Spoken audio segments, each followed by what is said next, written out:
打呼睡眠一定不好的，晚上会常常起来啊，会睡不着，会影响老婆。之前我就知道有这个问题，我到医院去检查，医师是建议我开刀，然后我就听医师的下去做，做好，我老婆还是说还是一样打呼啊，是没有用的啊。我有再去那个耳鼻喉科看嘛，他说开刀是没有用啊，是只要减回是有用啊。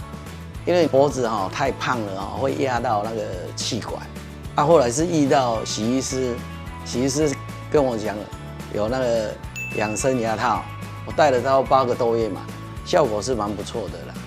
睡觉就可以一觉到天亮了。老婆也说，你戴了就没有再打呼了。我就觉得这个效果不错。后来我有听许医师在讲高血压也有用，我有每天在测，是有降下来。本来是差不多145、150，现在差不多是130几这样。